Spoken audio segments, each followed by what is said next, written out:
Hello, welcome. As everyone's filing in, welcome to the Brooklyn Rail's 666th New Social Environment.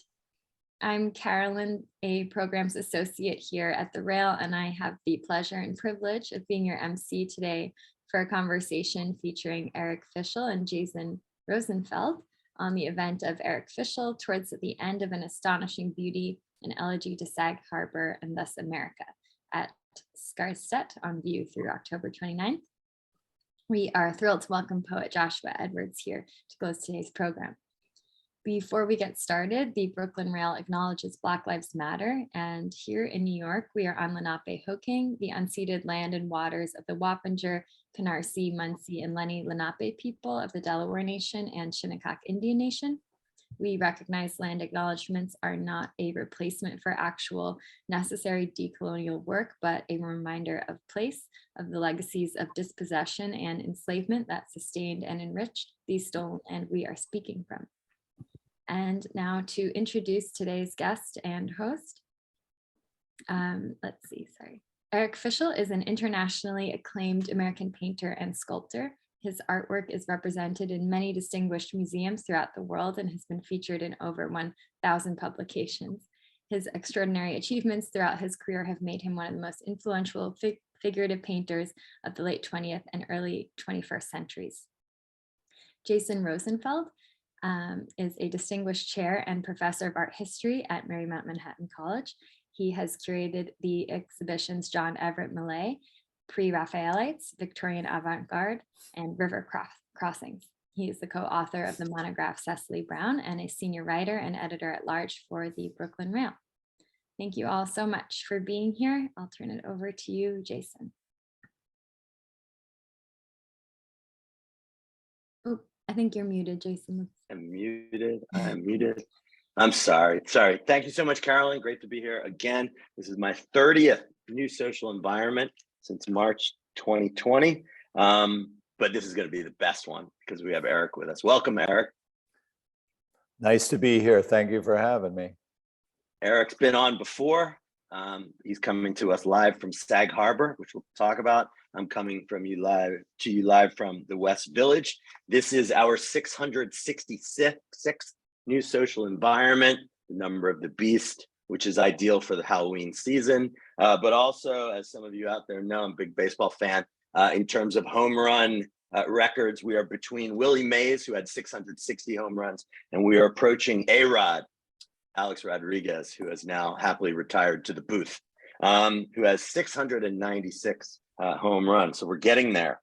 I want to thank Fong, as ever, for getting all this rolling. Chloe, Carolyn, Raven, and the team, Eleanor, etc., at the Rail, and at Scarstedt Gallery, Rose and Allison, who have been really helpful in making this possible and getting us images, etc.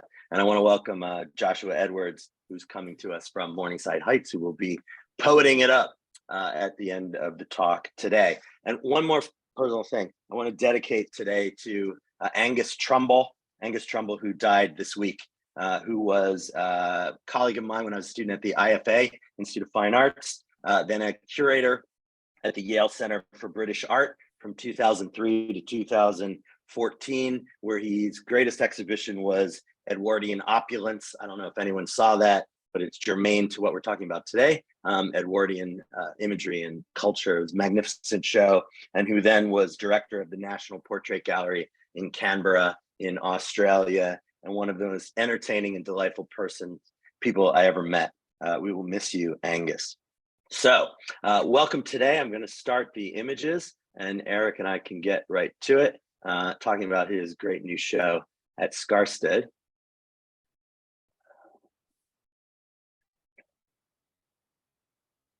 Okay. You can follow Eric on Instagram at Fischl Studio. Good stuff. Here's a little the promo from the website for Scarstedt. Towards the end of An Astonishing Beauty, an Elegy to Sag Harbor and thus America, the title of the show, which opened on September 14th and runs until the brink of Halloween, October 29th of this month. So get there to 79th Street between Fifth Avenue and Madison, if you can, to see the show live and in person. And Sag Harbor. So the theme of the show is about Sag Harbor, where Eric is ensconced and has been for decades now, and a particular tradition in that region. I didn't take this photo, Eric, but it's a good shot, yeah? Looks nice, summertime. You have, those of you who haven't been out to the South Fork of Long Island, this is Sag Harbor, the Central Park. There's a causeway here that leads to North Haven, and then of course, the ferry to Shelter Island, and then the ferry to the North Fork up above, where lots of other artists live. But Sag Harbor is a beautiful old hamlet, dates back hundreds of years, important whaling town for a time, lots of light industry, interesting social history, which we'll talk about a little bit. And it's a great place to hang out. My kid's favorite restaurant is Que Pasa. You must know that place, right by the wharf, right by the waterfront. They love that place. And it's very different from, East Hampton, which is like Vale. It's not like that at all. But I think we'll talk a little bit today about how it's changing. I spend some time I have a little place in Watermill, Eric, so I'm out in this area all the time. So you know well, yeah. Yeah, Watermill, which is not really a town, but there's too much development going on. Eric has been busy there, not just making great art, but also with a project called The Church. So do you want to talk just for a minute or two about the church and this amazing new community space that you've put together there? Yeah, I don't think there's a short answer to why and what we're doing, but you were talking about the Sag Harbor history, which actually was a history that has been different from the other Hamptons in that it always produced something that went out into a global market. So it had a cosmopolitan sense of self as opposed to an agrarian or fishing one that the other Hamptons shared. It was global consumption rather than local consumption. So there's a character to Sag Harbor that we're trying to reassert and to honor and to remember. It was a series that, because of its global awareness, it had a built-in tolerance. It knew that there was otherness in the world as opposed to sameness. So it attracted, Black community. It attracted a gay community.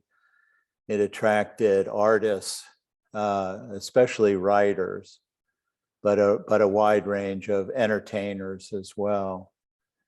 And it was historically it produced whaling ships and rope for shipping. It produced torpedo timers for World War I. It produced lunar lander parts, silverware, watches. It was always had an industry going. And I always thought that the arts was a parallel world to the production world. And over the years that I've been here, I've watched the production disappear, and also the gentrification of Sag Harbor begin to take pace and move in the direction of the other Hamptons. We started to wage a kind of resistance to the development back in the early 90s when CVS tried to come in.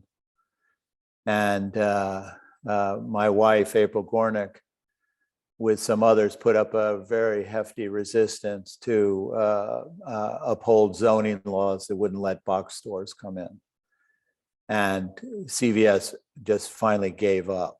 And then the next thing that happened was the cinema, which is central it's the marquee of the town itself. It sits in the middle of Main Street. Went up for sale. There it is in the background of this painting, this photo, and it was something that was on the verge of being sold to turn into potentially another kind of retail store, a mall, something along those lines. In the midst of the negotiation that the concerned citizens of Sag Harbor were engaged in, it burned down. And once they ruled out arson, which of course we all thought the guy burned it down to pick up the insurance and then sell it anyway, the urgency to buy it became even more intense, because now it had lost its landmark status and anything could go there. And so we were successful, mainly due to the incredible efforts of my wife and another dynamic woman, Susan Mead, who managed to pull together $8 million to buy a burned out piece of property.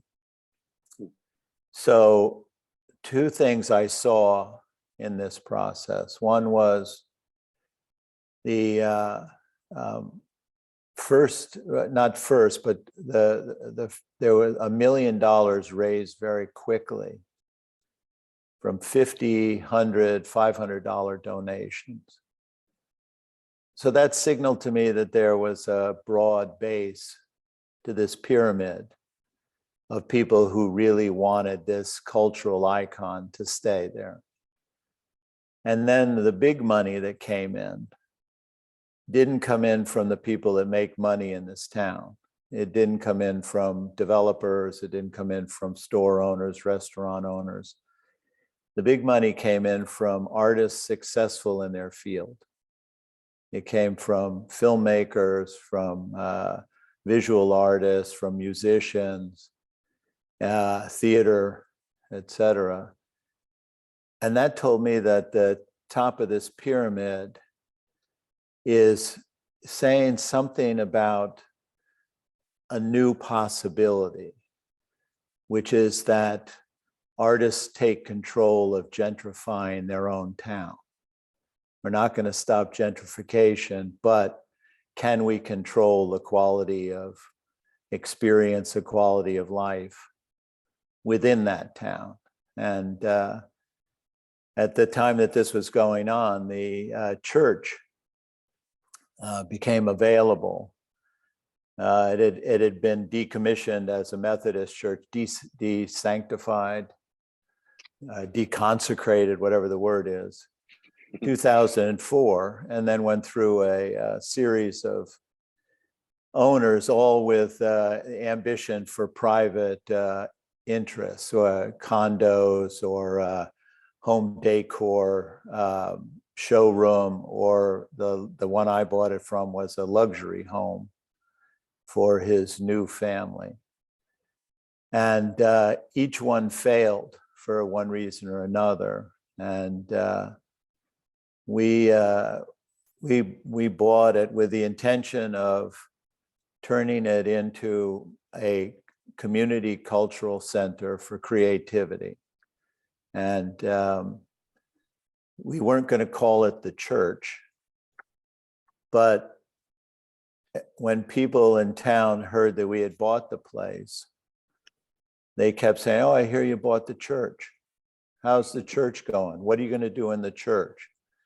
So it already had a name. The other churches in town have something like the Whalers Church or St. Andrew's Catholic Church, or anyway, they all have specific names. This one was just simply the archetype of the church. And so we honored that and kept it that name. And we renovated the interior to try to keep it as open and flexible a space so that we could provide a range of cultural, artistic experiences. we've had to date dance troupes in there. We've had live music, a cappella groups, as well as orchestra, acoustic music. We've had concerts, readings, poetry, etc. We've had visual artists. We've done 3 large exhibitions and a few smaller ones, all thematic exhibitions. And so the space, it's not the biggest space in the world, but it's good enough size for what we're doing at this point, and it's flexible enough that we can show a range of the arts, and that's important to us. We've also been doing workshops, children's, our creativity camps, and yeah. Anyway. Yeah, it's been really successful. I think the photo on the right is of the show from last summer, 21, Road Rage, about cars. You see Peter Kane and John Chamberlain and Henry Taylor here in the front. Great show. Yeah, and that's a Malcolm Morley. Yeah. Paper and watercolor sculpture, 3-dimensional, of a guy motorcycle guy jumping through a fire hoop. Yeah, it was pretty great. Yeah. So next time y'all are out there, East End, check out the church. And the subject matter for the show is, as Eric was just giving us this nice introduction to the importance of the community to him and to his wife, but this ragamuffin parade, which is held every year, except it's been missing because of COVID, down Main Street. This year it's on October 30th at 1 p.m. Not just kids dress up, pets are welcome, apparently, according to the website. And right. Yeah, so is this the first year that it's been restored since COVID? No, they did a version of it last year, somewhat abbreviated, but yeah, it began last year.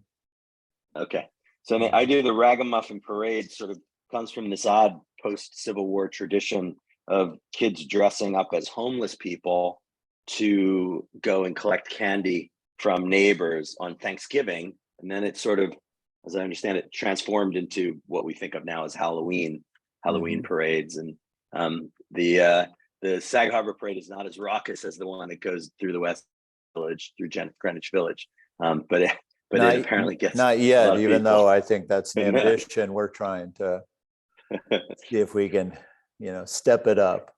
But the photo is somewhat misleading in that whole families, not just kids or their dogs.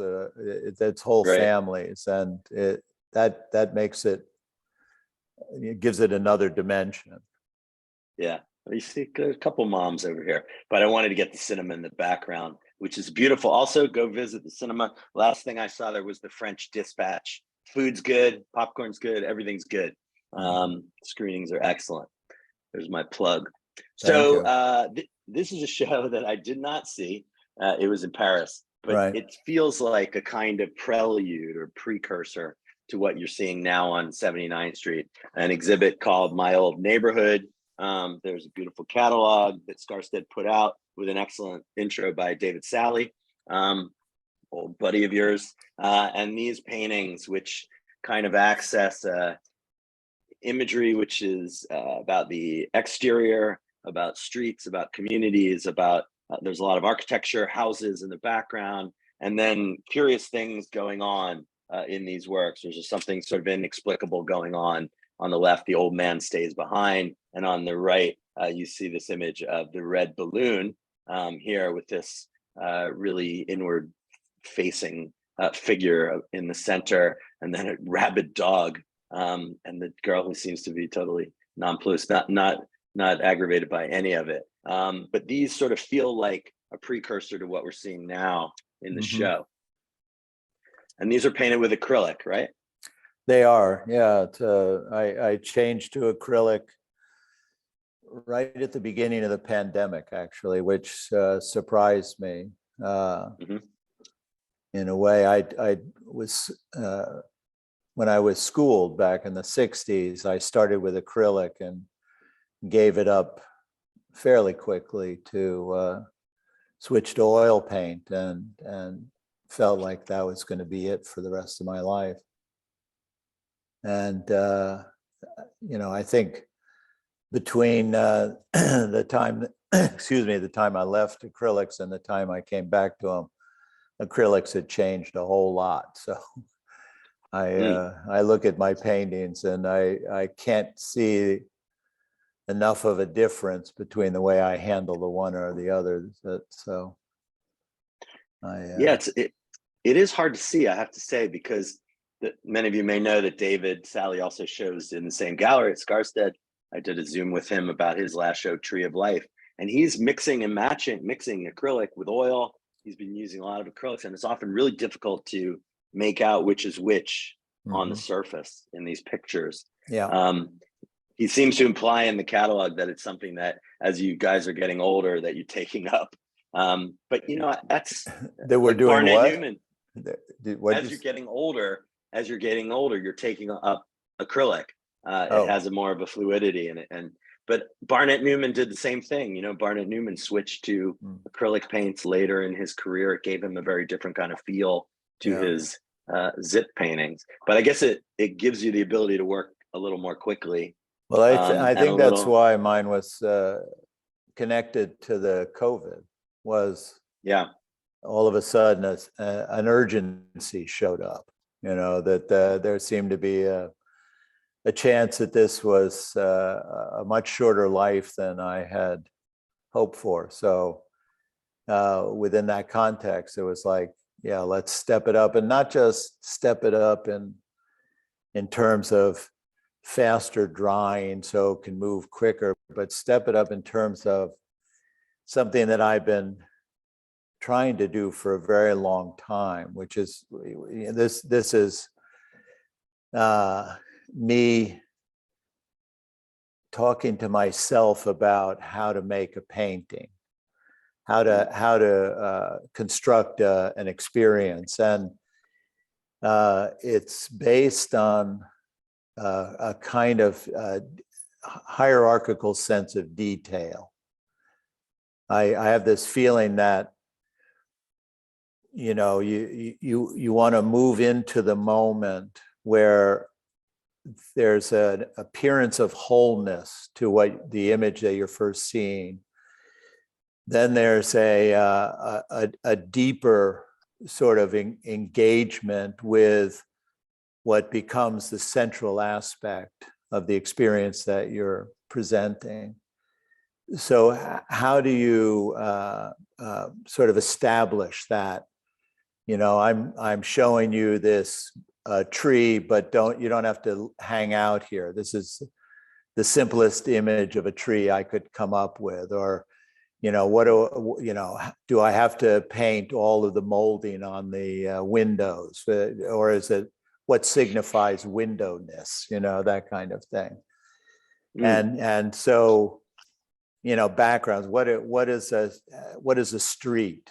If I can get it with a gray stain, then I'm fine with that. And that's what the acrylic enabled me to do, was to begin to sort of separate my signifying language in a way that it felt like, one, it was an enhancement of the painterly experience without hiding the fact that this was a construct, and I like playing along that edge somehow. So, did you feel like you were having to learn?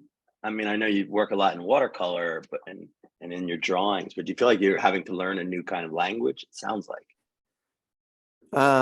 or communication, maybe. Yeah. I mean, the thing about my watercolors, which is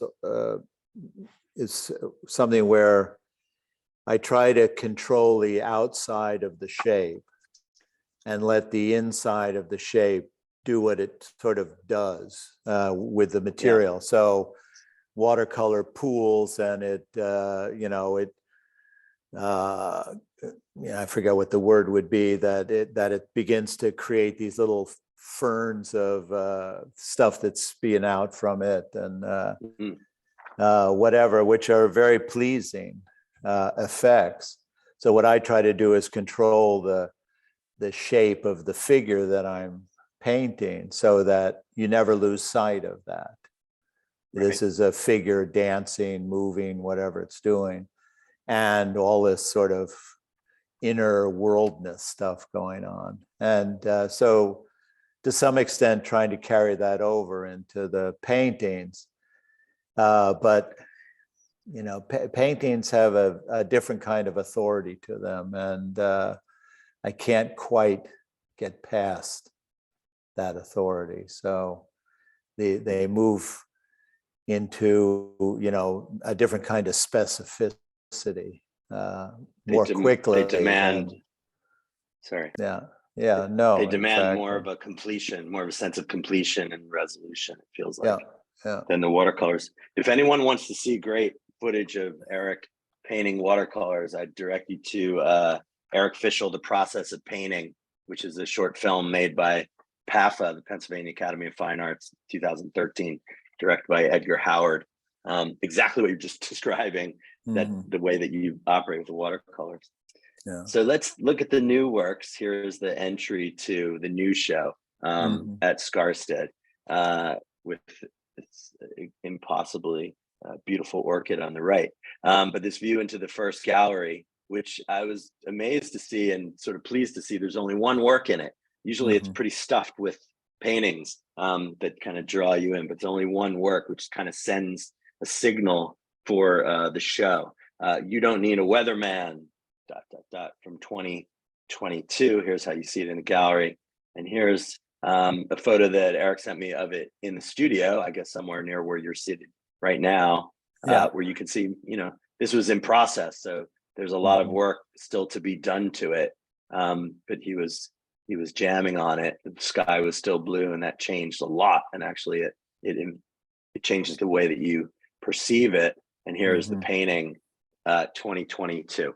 So again, the subject matter is loosely or generally based on the Ragamuffin Parade at Sag Harbor, but remember the title, Towards the End of an Astonishing Beauty, an Elegy to Sag Harbor, and thus America. They're resolutely topical. And these are made through photographs that either you take or do you source sometimes from elsewhere? Both. If I find something better than what I have, I take it. And all of the work that you're showing and all of the work you'll see are collages. I start someplace with a much simpler idea of what I'm doing, which is mainly a question. And the question might have to do with either creating a parade, as I've done in some of the other paintings. It might do with trying to figure out how I can contextualize this figure that's dancing on the right side of the canvas. Once you ask the question of along those lines of where is this taking place, who is this, where is this taking place, that would explain that body language, the story begins, and then I start throwing stuff at it. There are a lot of people both in the painting that have been painted out, a lot of people in the collages that I have a lot of other examples of people who've come in, gone out, just trying to find what's going on here. At some point I locked into this contrast between what these characters in the foreground who are tarot reading, fortune telling, dancing, they're sort of old hippies, whatever kind of activity, and then over a period of time, this sort of Trumpian thing shows up in the background. This, Blue Lives Matter ultimately was introduced into it, but this sort of menacing pickup truck people that are very much a part of Sag Harbor, as well as part of the America. And so I got interested in the contrast between these two belief systems. And one is in the foreground is a kind of both a playfulness, a kind of creative life, and a deeply held sense of magical thinking. And then in the background is something that I think we're more aware of in terms of comes out of a greater sense of anger and menace, different kind of projection of authority and whatnot. Neither one of these places creates a society, creates a community in and of itself. So I was just kind of contrasting two essentially unworkable spaces. And just to clarify what we're looking at, this is the finished painting on the left and a detail on the right of this guy who's doing some kind of funky dance, and he's got like a headset on, so he's hooked up to a microphone.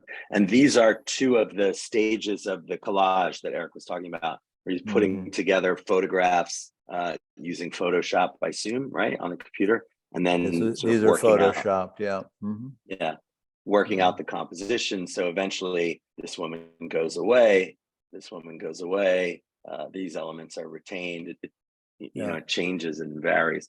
Do you ever get to a resolved point in the photo collages that you then literally transfer to the canvas, or does it change once you start working on the canvas, a la prima on the canvas? Yeah, no, it always changes. The way I work with the collage, I start out with something collage that just seems like a good starting point. I would be, it's not that I'm like sitting there going, well, this isn't going to work, I'll get rid of it in the first day. It's more like, if this works, that would be great, but it doesn't. So that's when it begins. Then I go back and throw another figure in, or change the scenery, or whatever it is, up to the point, then go back to painting and see there's adjustments that are made. I'm not precise. I'm not a photo realist in any regard to, gridding out the canvas and being precise in compositions. What I do in Photoshop is not the same proportions as the canvas I choose to paint it on. It's just about, and I'm a believer that within the process of painting, adjustments are essential to the vitality of the finished product. Mm-hmm.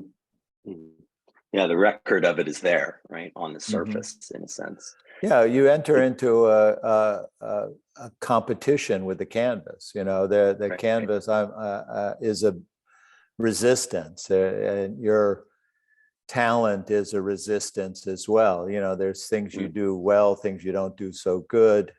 How do you hide what you don't do good? How do you emphasize what you do good? Or you amplify the difficulty of it. Sometimes it feels in some passages. But what you don't want to do is make it so that the viewer gets hung up on what's fucked up about it. Right. So. No, it has to have an overall feel. I think all these do. They coalesce. Right. So I took my students there, who are college students at Marymount Manhattan College, and none of them knew the reference in the title. You don't need a weatherman. And I couldn't show them the video in class, but there's so much language in this work, right? It's so there's so much wordage. Tarot, which reads as rot, which seems like a reference to culture. here in the foreground. And of course, the Bob Dylan video, the line Mhm. from Subterranean Homesick Blues by D.A. Pennebaker. I think they filmed this down on South Crosby Street or somewhere around there Yeah. in 1965, with Dylan just doing the cards with all the words and language and music. And here's Allen Ginsberg just hanging out with the trash in the background. I was, with that, the figure on the left came in at a certain point, and it wasn't that I was, trying to, sort of create the rot out of tarot. It's just the way he laid in there, was like, oh, that's interesting. I didn't, and in a way, it's kind of connected to the psychic above it. Right. So it's not only is it rot in relationship to the overall culture, but it's a kind of psychic rot as well. Yeah. Yeah. And the other thing, which I didn't intend or see until the painting was hung, is, and I struggled a lot with the umbrella for some reason. It was weirdly difficult to paint. But I was looking at it, and the red that is the underneath part of the umbrella actually looks like bat wings coming out from the psychic. Yeah, it took on this other association, probably just for me, but took on this other association that if I debated for a minute, should I change that? And then I thought, no, it's kind of makes a certain kind of sense. So. It's subtle. It's subtle. Yeah. I mean, I also read this guy is wearing like a shower cap that looks like a galaxy, and then it mixes with the gazing ball here on the right. I'm glad you point that out, because that's when I found that hat, I thought, oh, this is fantastic. It's yeah, exactly. That's the dialogue between, yeah. So when you go upstairs, you're in this room, 2 shots of it, with 3 paintings, all of which are incredibly compelling. I want to look at them individually quickly, the one in the center, but we'll start with the one on the left, which, unlike the last one, that line from Bob Dylan is untitled, untitled 2022, but was the picture that by far attracted the students the most. Just that extraordinary sun-splashed house in the background, which recalls the works from My Old Neighborhood from your previous show. And then these 2 figures who seem absolutely at odds in the foreground. The woman with her yoga mat and her massive, whatever this is, iced tea, and her wallet and something else in her hand, and those sunglasses. And then this woman in a Pink Panther costume with the tail here, it looks like, and who you described in one interview as maybe looking a little like Kurt Cobain, which is fine. Somebody said that. I didn't really think about it, but somebody said, oh, I thought that was Kurt Cobain. Yeah, but it's clearly a woman, female figure. And then, the dichotomy between foreground and background. And then what you were talking about before, the streetness of the street here in the bottom, and this exquisite, I think, use of acrylic, but without being too bravura, maybe that's the term, without being overly sort of attractive in the brushwork. This feels like a kind of calculation in these images. Yeah, one of the things that I some details have always loved about painting is that you can kind of breathe consciousness into anything in the painting. And in this painting, the house takes on a kind of, exerts a kind of pressure pushing forward from the back, and it has a kind of witness aspect to it. So it's animated, it's a consciousness in its own right, observing these 2 very different people in very different points of the day.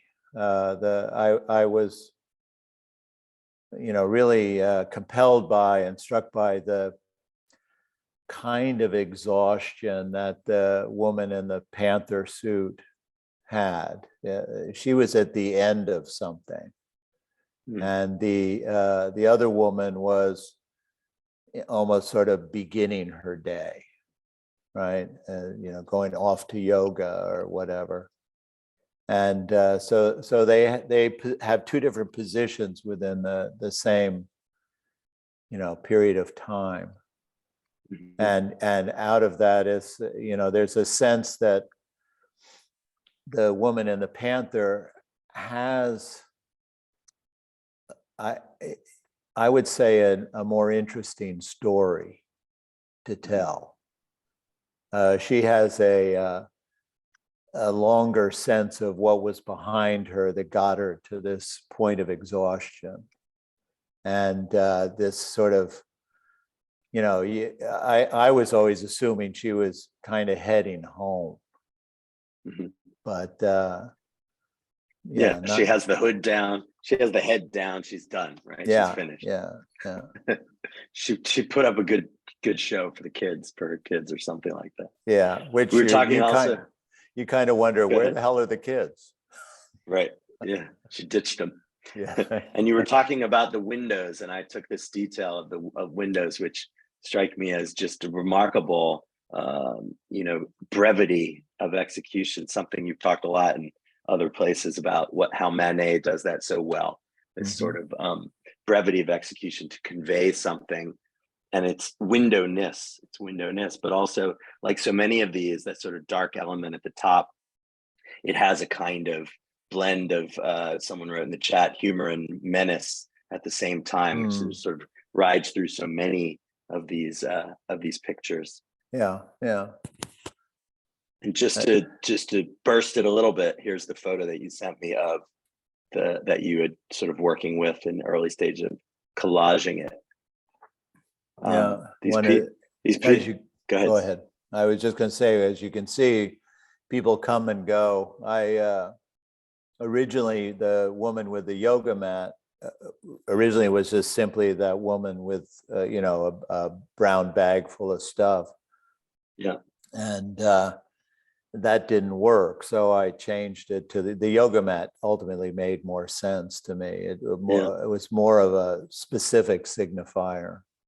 And and you think they're all costumes anyway. I mean, that is such a type, right? That is such a type, especially during COVID, when all the Soul Cycles in the Hamptons went outside and had their classes outside, and at Hudson Yards too. Well, the other thing is that there's so much of effort. I mean, these women in yoga outfits might as well be naked. The costumes are almost as revealing, and so there's this this sense of vitality and sexiness, attractiveness, whatever, that the woman in the panther costume, presumably a mother with kids, at this event, no longer seems to have. There's a dichotomy there. The middle painting in this room is this grand one called Sign of the Times, here with a multi-figure composition, but a bifurcated scene with activity on the left, and then a kind of sense of ennui with the three characters who similarly have a kind of feeling of exhaustion on the right. It's wonderful to try to unpack it when you're in the gallery. You see this girl in the middle with like Tinkerbell wings, some kind of poofy pink hat and a big outfit costume, who is leaning over, and this gentleman here on the left holding a sign, and then these three figures here in the middle. And when you look closely, you can see that she's actually painting the words on the sign, very uplifting. Prepare for this life to end soon. She's just finishing it there with this loaded brush, and that wonderful division between the sort of loose, dry painting of the SOO and then the thickness of the brush, the wet brush with its brass connector there.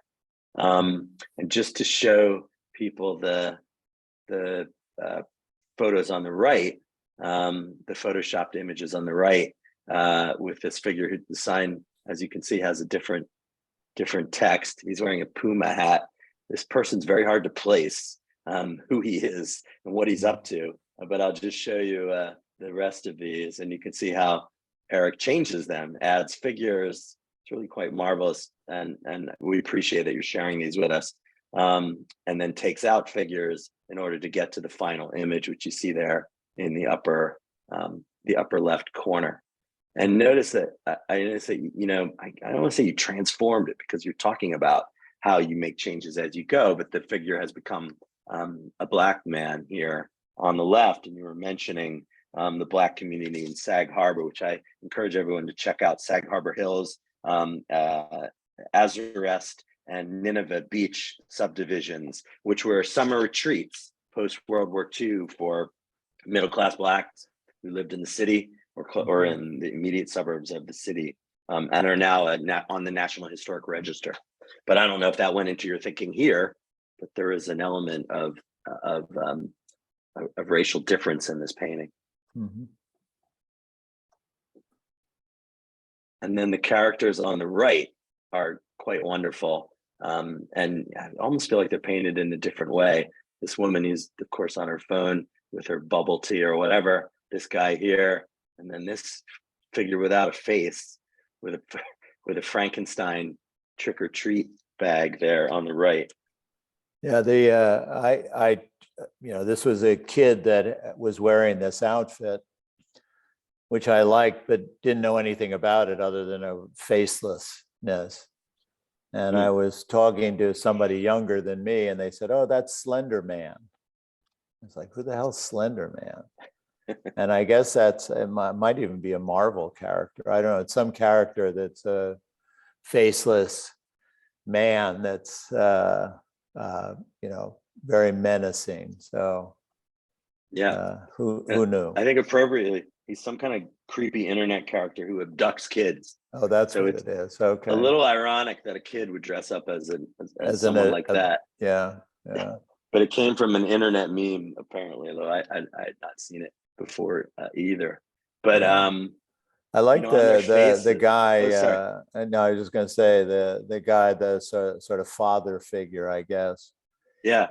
It to me looked like he hadn't changed his outfit since COVID began. This might have been the first day he was out, but right.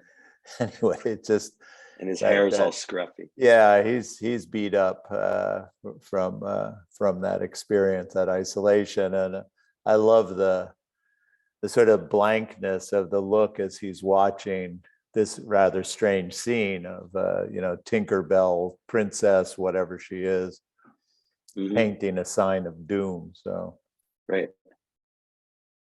It got my mind thinking about 19th century images of alienation and ennui that the Impressionists were so good at, hanging out as they did at bars all day. Manet's Plum Brandy in the middle, and then Degas' L'Absinthe Drinker on the right, where you just have this feeling of sort of, world weariness, lack of community, people who are sitting together here on the right but don't interact, staring into their drinks, or just kind of heavy sigh after heavy sigh. These are not obviously direct references. It's very hard to find that in your work, but I think that these paintings have that kind of feeling of a sort of exhaustion. Yeah. Yeah,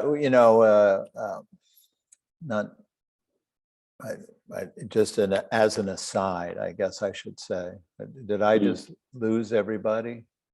No, you're good. Well, I'm not on my end. I just have a Zoom thing. I don't know what happened. It's okay. We can hear you and see. Okay. Can you see the No, I images? can't see anything. I'm blank here, so I don't know how to get back. But anyway, I'll continue to talk. I don't know if I should click something or. I have no idea what to do. Does anybody have a hand? You lost this. Can you go at the bottom and click on the Zoom icon? Hold on a minute. Let's see. Oh, there I am, back. Cool. Okay, good. All right, thank you. Yep. And I apologize. Anyway, when I began to paint figuration, I had to, I wasn't taught figuration, I was taught abstraction. So in order to sort of figure out how to paint, I had to go back pretty far. And that landed me in this period of time, the Impressionists, the Degas, Manet being two artists that I was attracted to for different reasons. But anyway, it was something that I had to see if there was a way of bringing forward stuff that was very much a part of their practice then. And, I was attracted to Manet because he both of them actually had figured out how to translate the photograph into an authentic painting feel, without losing the qualities that I admire most about painting. They could see in the photographic reference that they use that the abbreviated detail was very helpful. That how much do you need to indicate the shadows of a finger? And you can go, if you're looking from life, painting from life, you can go into great detail into what that shadow actually is. But photograph abbreviates it, codifies it. And they both understood that in a way that was very fresh. And so that was part of my attraction to their work, was the way they both captured the essential aspect of the thing they were describing without going into great detail as to what that thing was. Like a new kind of facility with paint. Yeah. I mean, it offered a way of advancing the history of painting in a fresh way. Yeah. But we had between then and now, we had really lost. It wasn't even a loss; it was a willful erasure of the figure. It took a long time, but it was a steady progress of, first getting rid of the sort of realistic image of the figure, and then breaking the figure down into essential parts like motion or reach or feel or that kind of thing. And then having it disappear altogether. And when the figure comes back as part of the language of modernism, in a big way, it comes back as reproduction. Comes back as a Warhol or George Siegel or something, Dwayne Hansen, that kind of thing, which is just about reproducing the image of the figure and the literalness of the figure. Right. And then it goes into, from reproduction to surrogacy. All of a sudden it's dolls and mannequins. And none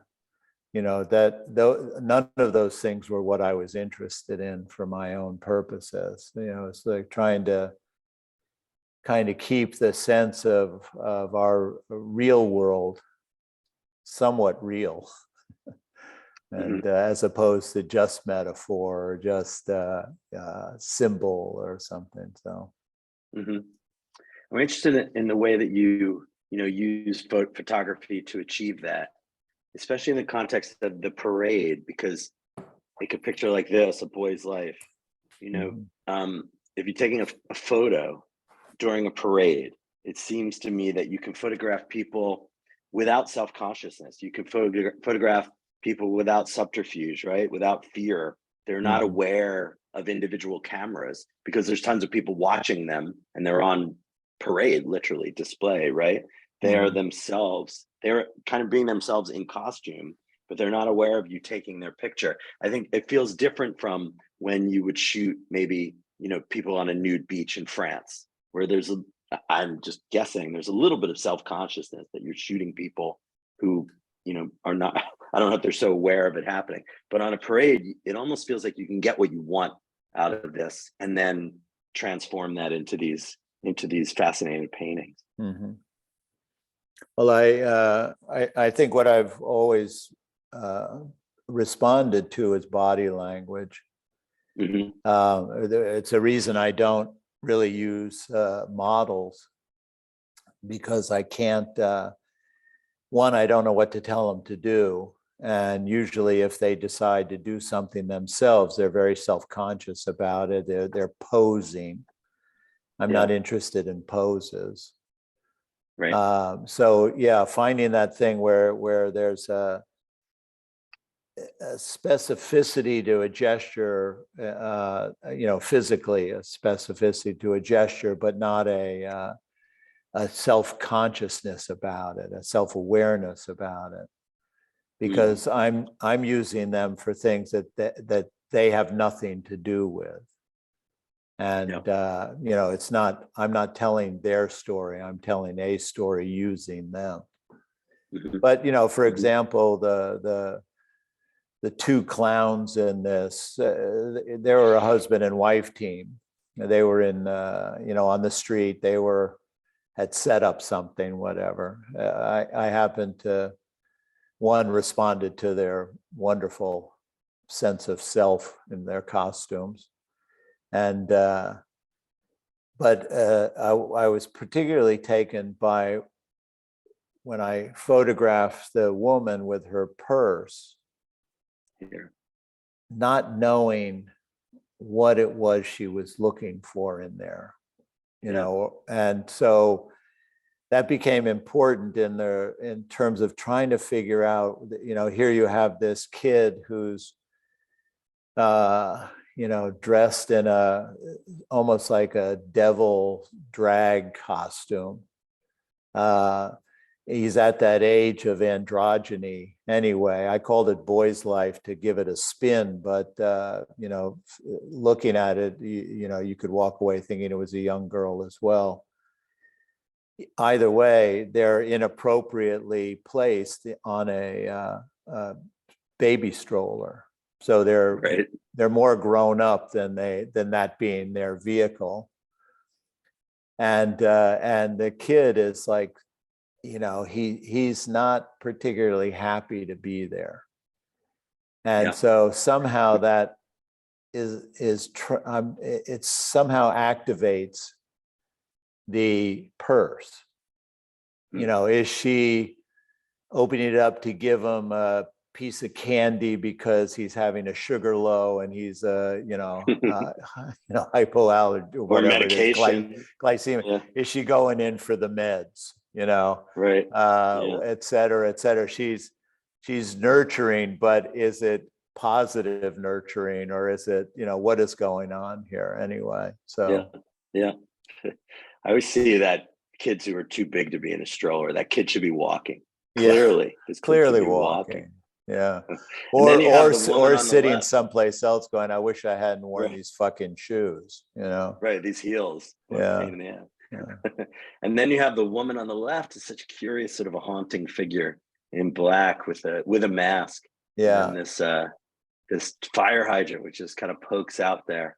There's some nice details of the picture. It becomes a curiosity.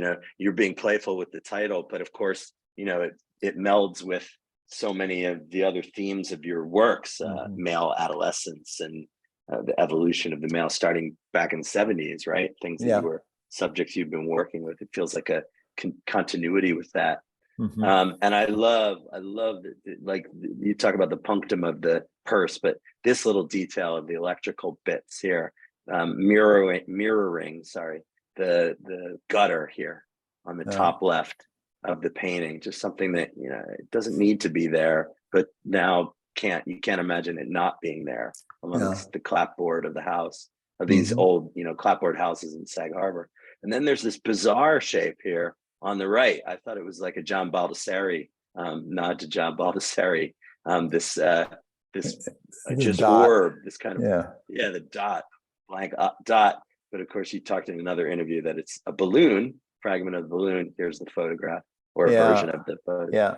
And then I got this off the web, these nutters with all the planets walking in the parade with their bicycle helmets. Great fun. Yeah, that was fun. It was a family that decided they were the solar system. I thought was rather poignant. So yeah, good. And yeah, there's a good example of starting a painting. There was other part of this group was actually in the parade at the beginning of the painting. And then slowly it was like, too cluttered, didn't need it, blah, blah, got rid of it. Yeah. With this red dot and this, half painted figure. My talking to myself was, I'll get back to it. I'll give more detail to it, etc. But as I painted the painting, I found that it wasn't necessary, that that what it actually, how it functioned for me was as a reset button. Like you're brought into the dynamic of the family unit and the craziness that's going on there. You move off to the left to see the person walking by, not paying a lot of attention or any attention at all to the strangeness that she was walking past. And then you pick up the red of the former balloon, and you kind of can't make enough sense of it to keep you there. So you just bounce back to the red of the kid and start all over again. And, it's a thing that Poussin did it all the time. He would put colors around the painting and move your eye around, ping pong you around. Yeah. It's brilliant.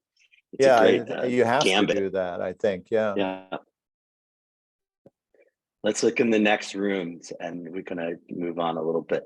The front room, the north room at Skarstedt with these beautiful windows, and the biggest painting I think in the show, this one, which is you'll see in a second, is called The Parade Returns, 5.5 by 8 feet, multi-figure composition, fairly grandiose, but also lists to the left, and you're sort of in the space and looking down a little bit at these 1, 2, 3, 4, 5, 6, 7 figures and a row of cars. And people should notice the crutches, canes. Everyone seems to have a cane, or they look like they're kind of half dead or really out of place.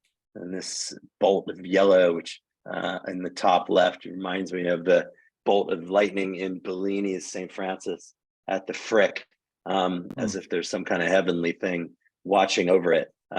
This is a painting that's really quite striking, and seems to coalesce the sort of ideas of the show. The parade returns with all fanfare, and yet the people are barely ambling down the street. Yeah, they're wounded.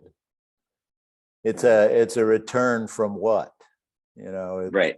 Is the thing. Is it that the event returns to us, or had they gone someplace and are coming back exhausted and wounded, and right.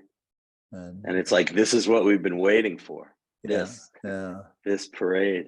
You have the girl in the one Ugg boot and the one boot for her injured foot. Right. You see this here. Everyone's writing in the text, the chat, a modern day Ensor. So we'll give it to them. This is Robert Rosenblum, my mentor, one of my mentors in grad school, called this painting the greatest painting west of the Mississippi. Christ's entry into Brussels, 1889, at the Getty from 1888. Here's how big it is. But I mean, I think you taking on these these traditions of history painting in the 19th century, post David, and this idea of history painting as a way to make a commentary on society and engage with politics and engage with our human condition. Obviously not with the panoply of thousands of figures in the scene that Ensor gives you in this huge painting on the right, but in a way that kind of coalesces a lot of feels like similar ideas. Of course, Ensor was obsessed with masks and costume, and his parents had a novelty shop in Ostend where he grew up, where there were all these costumes and masks that probably freaked him out as a little kid. But the commonality is really strong and really effective, I think, in these paintings to make us question our reality. Yeah, and on top of that, he's a tremendous painter in terms of the physicality of the way he puts paint on and stuff. Yeah, he's something. I think Americans culturally have resisted history painting as a genre. Mainly because America was founded on getting away from it. So it's there. So how do you, kind of bring back aspects of that sense of momentousness, the scale of the historical determination, all of those things, and at the same time, not, sort of have the arrogance of the grandiose and whatnot. Yeah, I think that's the interesting thing. I've always thought that it was Rauschenberg who brought back history painting in the combines. That the combines are essentially history painting. They often have a personal bent. The images of him at Port Arthur that are inset in there and childhood memories. But they take on the subject matter of history, they take on the symbolism of history, and they transform it in, of course, a new form, which is, collage and sculpture. But I always thought that he's the interesting thing. Speaking about that, I think one of the, if perspective was, the most important discovery / invention of the 15th century, moving forward, the collage for sure was that for the 20th century.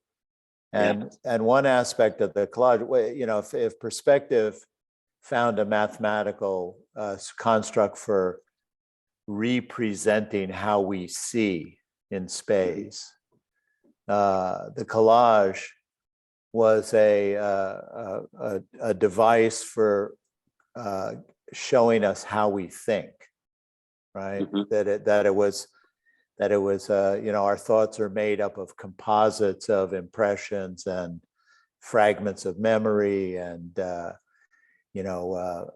whatever that are essentially ahistorical. They're torn from their own history. And so I think within the irony of what you say of Rauschenberg bringing back history painting, he's bringing it back as a fragmentation itself, right? So it's a whole other relationship to that. Yeah, and it's exactly true. And collage, and then you have seamless collages. You have collages where the joins in your paintings are quite visible. You're not trying to give it a perfectly Albertian perspective. Well, I went through a period where it actually started out that way, where I was trying to hide the collage. I was trying to make the things come together. And try to become a better painter at doing that. But I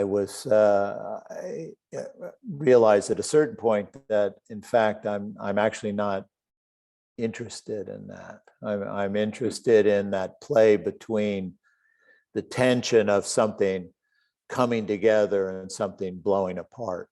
And, Yeah. it's somewhere in there. Disjuncture. Yeah, somewhere in there is a psychological truth. And that's what compels me. And of course, that's how we, for better or for worse, experience the world now with our screens and punishing amount of visual imagery that we're subjected to all the time, and Mhm. the inability to kind of focus on something that's firm and resolute. I think it's a cultural problem, you might say, or phenomenon of a kind. Mm-hmm. Collage, that would be a good exhibition. Collage and art. Just bring that up. It wanted would pretty much have to take up most of the world. Yeah, in exactly. terms of examples of collage. It's Exactly. everything. So, We could do it. I mean, like the big surrealism show at the Met, which was yeah. so comprehensive and astounding. Yeah. So I wanted to put in a John Singer Sargent here. One of his greatest paintings, I think, Gasp from 1919, because it's what I immediately thought of when I saw the painting there, little detail at the bottom left. This is a huge picture, 20 feet wide, that Yeah. Sargent did after the First World War, of all these soldiers from the trenches who had been exposed to mustard gas and Yeah. have been blinded. And then another line of them walking to this direction off to the right, talk about perspectival systems. And then this slew of bodies in the foreground, which call to mind Jericho's Raft of the Medusa, which I think lurks in a lot of your work, I have to say, from the 80s and on. One of the greatest paintings ever. Yeah. Yeah, it seems a critical thing. And then if you've never seen this painting, it's hard to see, but in the background, there are boys in the sun who have not been gassed, who are playing soccer, they're playing football in the background. And for me, this always felt like the end of history painting. This is 1918. This is after the war, 1919, after the war. This is Sargent. He doesn't know where to go. And he's not really a history painter, but he's doing this work, which kind of is a summation of the 19th century and also elegiac about its collapse, that Edwardian collapse, which you see here. And, I feel your painting has the same kind of power to me. It's doing that. Maybe that's too much praise, but it's for you. But that's how I felt looking at these pictures and these parade images. Yeah, there's along that line. And he probably was at some point thinking about Bruegel's, the blind leading the blind painting. Yeah, for sure. And structurally is the burial at Ornans and stuff like that. Yeah. He's bringing it all together. He's bringing everything together in this picture. And a devastating moment of horror. Yeah. I wanted to put up a quote and have you take it on by our friend Walter Robinson, which he put on his Instagram.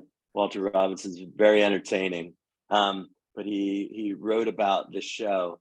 It's marvelous the way that Eric Fischl has uglified the fancy painting of 19th century illustrators like Sargent and Homer, capturing their verve but denying the elegance of their brushstrokes, as if beauty shouldn't decorate somber subjects. His sloppy drawing and muddy or garish colors work exactly in the neo-expressionist manner, teasing conventional pictorial tastes, tempting the glance, but startling on close inspection. So I wonder what you think about that sort of idea, or if it's something that is in the back of your mind, sort of staying away from that elegant bravura brushwork of Sargent, or not really Homer, but Velázquez, Titian, the usual suspects who are mentioned in this ilk, and trying to do something different. I know he's a big fan of what you do, but does it seem like that is a fair way to be thinking about your approach in some of these paintings? Yeah, I would say that I've always had an ambivalence towards the confidence of Sargent and Homer. Yeah. And I've had a kind of ambivalence towards the awkwardness of Edward Hopper as well. right? Mm. And somehow I kind of float in that space between those things, pushing in sometimes in some direction towards a kind of just sort of breathtakingly bravura-esque resolution to Yeah. description, and also sort of sharing in Hopper's sort of suppressed hostility towards not so much the people as the condition, in that way that gives him a kind of a stilted brushstroke, a stilted, especially within the bodies. Yeah. So Yeah. anyway, I think all artists have these parameters that they work in. That's that they're as much about their what they're capable of doing, what they're incapable of doing, what they're ashamed of doing, what they wish they could do. All those things are in play every time you go to the canvas. So you wrestle with it. I actually, the thing you were reading from the Instagram thing, somebody sent it to me, and I went and started to read the whole thread. Yeah. And I was stunned at the way people were talking, because it was exactly the way I talk to myself in my studio when I'm painting. It was exactly the kinds of like enthusiasm, the kinds of doubt, the kinds of dismissal, the kinds of, can this actually be okay kind of thing? All of those things were in play. So it was interesting to read it. I mean, I don't know what to do with it. I know I go back into my studio and those voices are still there. So right, but they've always been there. It sounds like to a degree. You're always having to balance that, because I think the whole bravura thing. I mean, I work with Cecily Brown. What's more beautiful than what she's doing, right, with paint? But like you say, it's not in the service of representation, right? That's the distinction. So it's a line you have to tread, I guess. But in a picture, I have to be honest, with Cecily's work, I can't land on the painting. Yeah, it almost seems like her activity is about having you not land on the painting, having you flit around it in a way that is highly active, but there's no place to dig in, no place to slow down and actually experience it. So I find it complicated that way. Yeah, I think it is. I mean, it's resistant to that.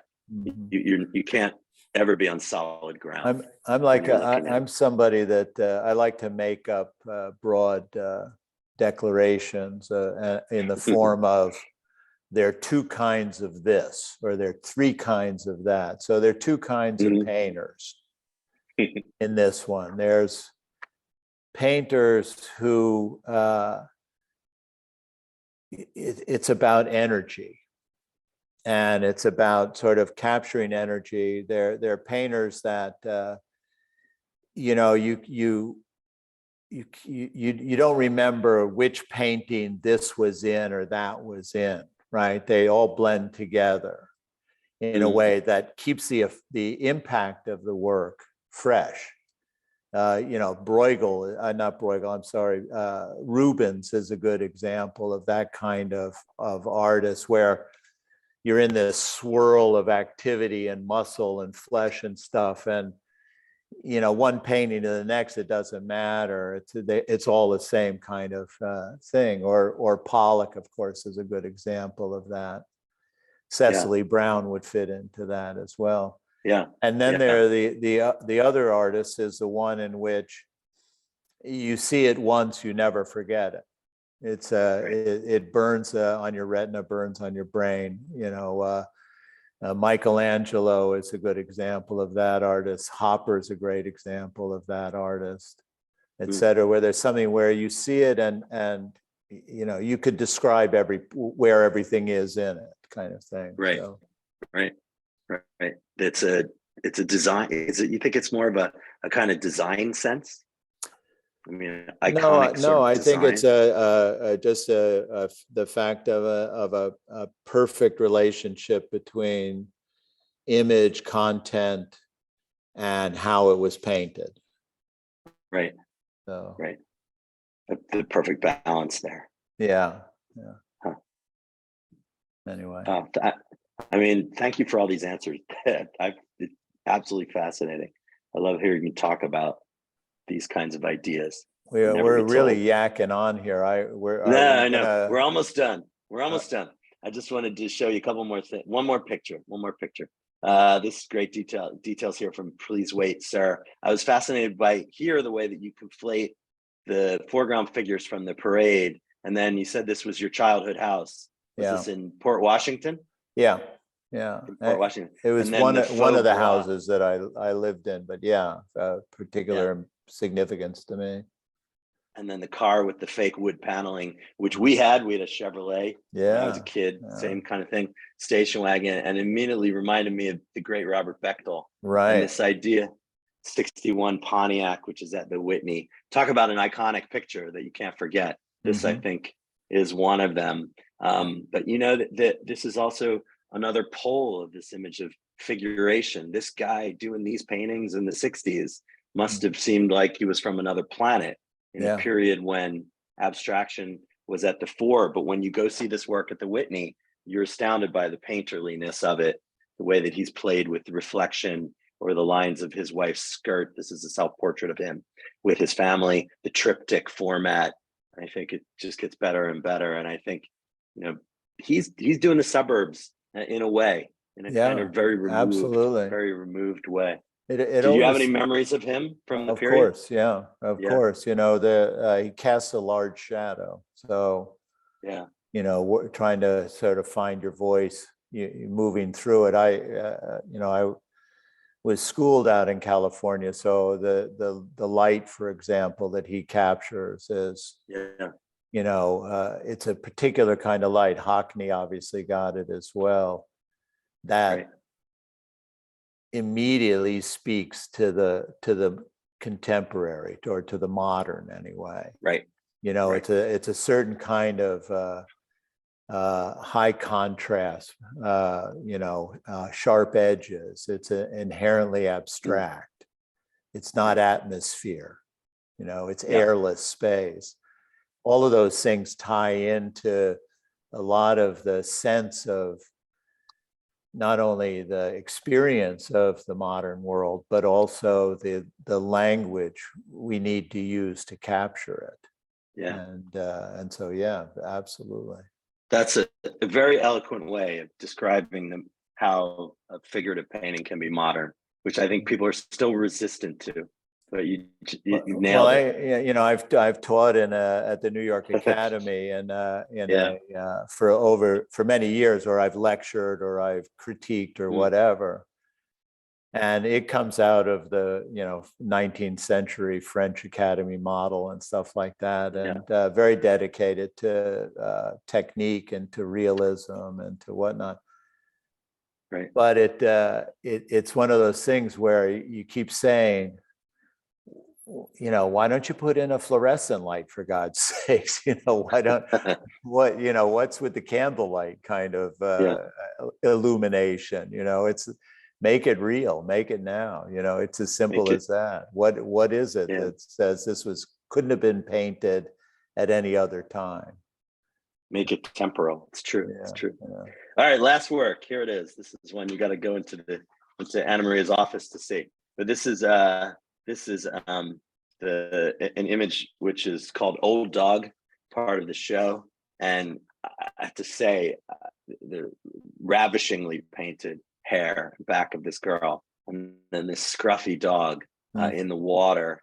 And I just want to draw people's attention to the way the drips come down along the surface of the canvas, which is, you must move it around in the studio and change the orientation. But I was really struck by this piece, which, you know, feels like the dog is in our same boat, right? Mm-hmm. The same boat as we are as you know, people in the play, in the same sense. And it reminded me of the great painting by Goya, of dog from the black paintings from the Prado, which is one of the all-time great paintings. I can't hear. I think Jason, your headphones might have. Or that sense of just alienation and despair. Mm-hmm. Yeah, it's a whirlpool of light, right? In the Goya. I mean, it's the, you know, that quicksand feel to it. So it's an incredible painting. I you know, oftentimes I think a painting without a dog is no painting at all. We should all paint dogs in our paintings. They are. There's two kinds of. Go ahead. You say there's two kinds of painters. There's two kinds of people, right? There's dog people and cat people. There You're falling on the side of the canine easily. And just the last image here to show some continuity. A Summer of Dog Days from 1995, which just feels like two different worlds. 1995, 2022. We're in the quagmire with the dog on the left, for better or for worse. Mm-hmm. But I salute you for illuminating that to brilliant effect in this new series of paintings.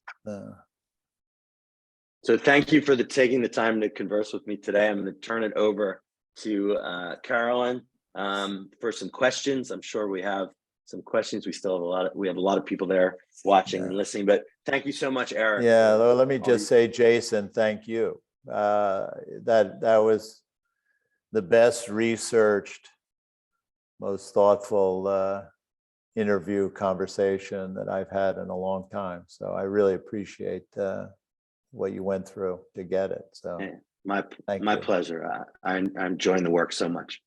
Okay, go ahead. Great. Carolyn. Thank you both so much. We're gonna just take one question from our friend G, who should be able to unmute to ask. G, go ahead. Thank you so very much. Thank you, Jason. Thank you, Eric. I can't help but looking at these paintings and thinking that especially these new paintings seem so much to be a part of an even greater tradition of painting. A great linkage going way back that could be traced back maybe to the paintings of Via Dolorosa, the Way of Grief, and how the costumes that we wear to the pageant or the parade, and how none of those things are of the world, nor are they together of the world. Is any of this resonant with what you're doing here? Well, not in terms of specific reference that you made. I don't have that.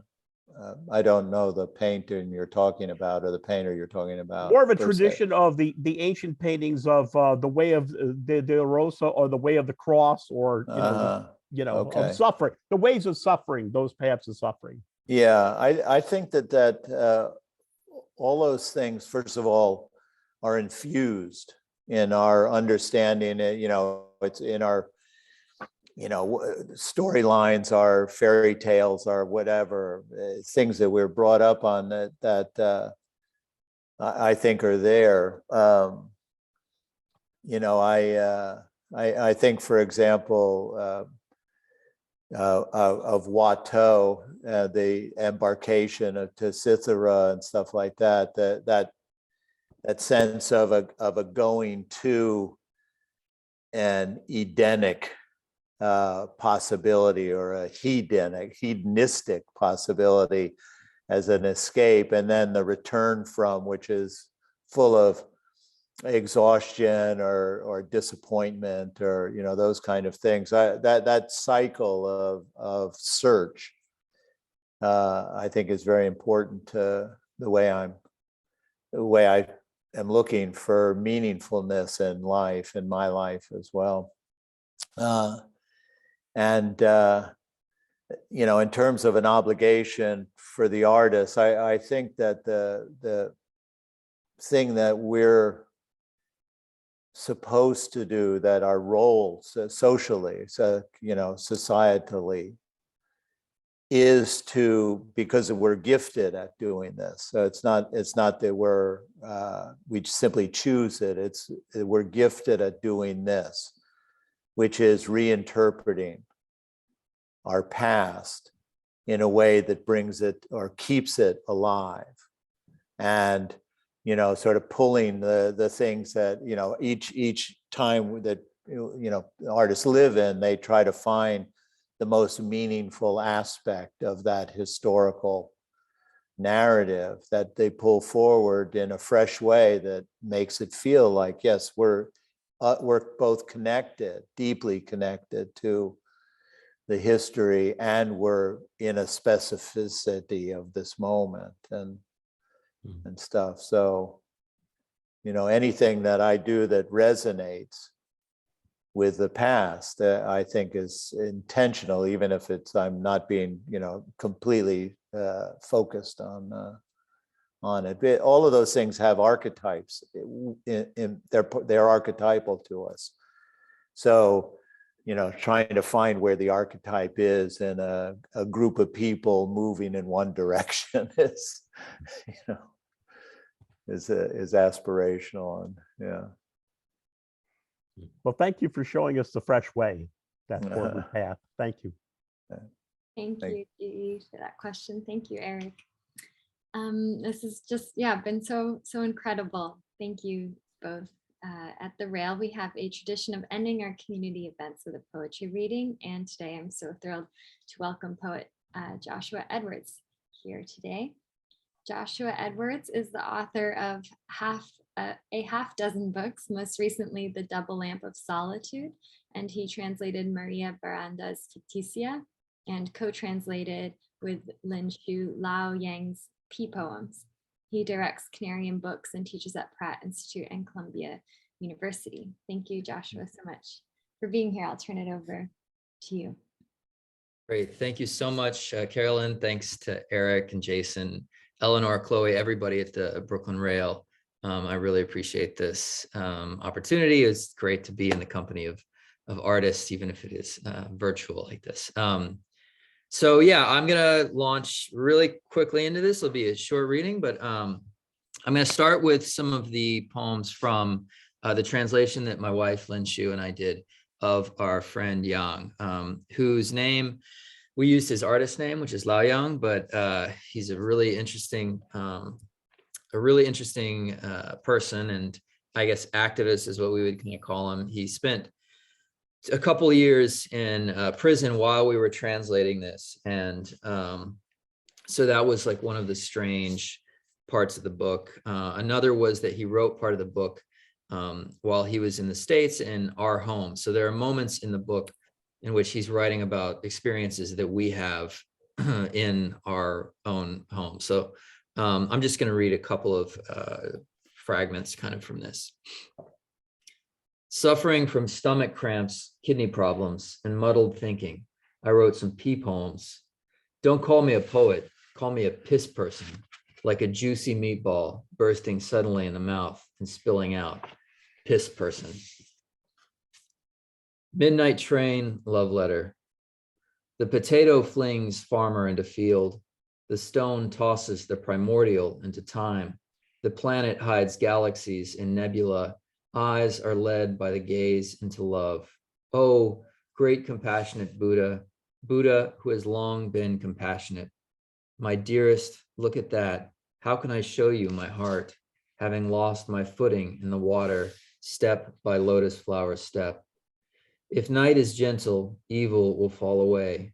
In succession, the landscape turns, the singing voice that steel unfolds. This restless journey continues, and my heart is filled with tenderness. So then I'll read a couple of poems, or a few poems from this book, The Double Lamp of Solitude, which my friend at Rising Tide Projects, this kind of art space in Galveston, Texas, which is my hometown, put together. And I'll lead with the poem that I wrote actually, a lot of these poems I wrote in the Hungarian pastry shop. We talked about that kind of before this event went live. Yeah, so shout out to the Hungarian pastry shop. And this poem is explicitly kind of in that atmosphere. The Lamp of Juxtaposition.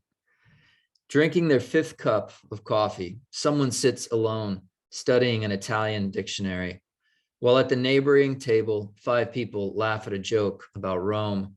Behind them, standing by the espresso machine, a woman in a jersey reaches out to touch a man's face, and her elbow brushes against 6 pink roses in a glass vase. On a nearby table, someone left a cup of water and a sugar jar. Across the room, a married couple sits quietly facing each other. One is reading the introduction to Keith Waldrop's translation of Paris Spleen, and the other writes a little poem called Observations in a Cafe.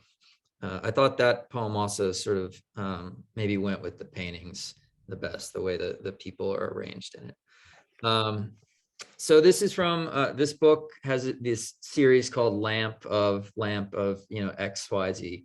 And this series started with a collaboration I did with my friend who's an artist, Charlotte Moth, a really great British artist who lives in Paris. The Lamp of Revolution.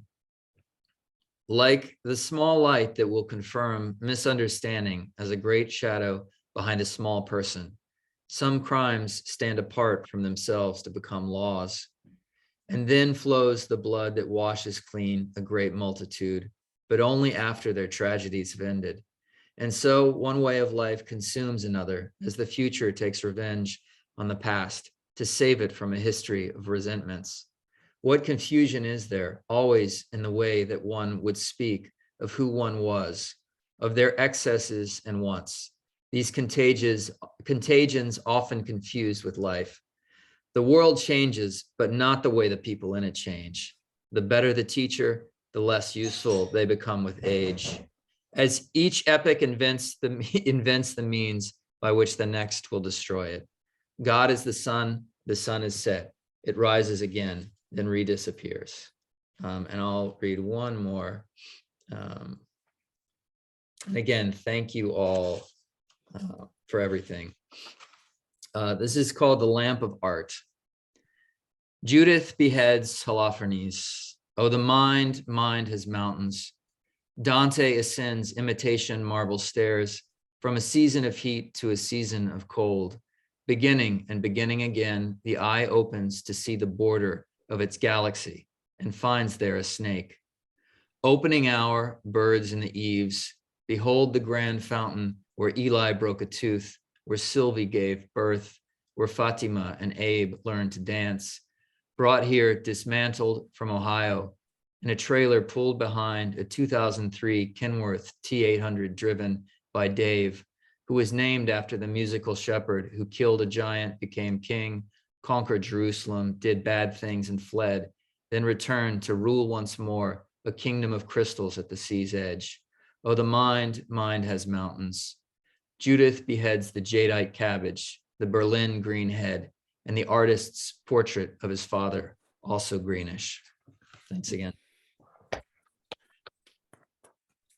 Thank you so much, Joshua. That was such a wonderful way to extend today's conversation. And thank you again, of course, Eric and Jason. We'd also like to thank the Terra Foundation for sponsoring our NSE program and making these daily conversations possible, and for their support of our growing archive. You can view today's event in our full archive on the Rail's YouTube channel.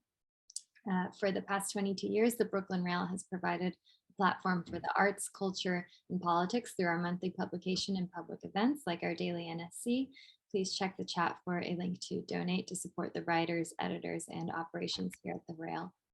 And join us tomorrow at 1 p.m. for It's a Sign Online, a poetry reading curated by Ari Listener. You can now all turn on your microphones and say hello and goodbye as we leave. Thank you so much again for being here. Thanks, everybody. Thank you. Thank you, everyone. Eric. Thank you for a Awesome. wonderful Thank program. you. Thank you. Well done. Josh. And go see the Thanks, show. Eric. Yeah, Really go is. see the show. Head to Scarsdale. Go Phillies. Go Phillies. Hey, Dad, good Phillies. to have you here. My Father's Day. Thank you, Eric. Thank you Hey, so Fon. much. Thank you.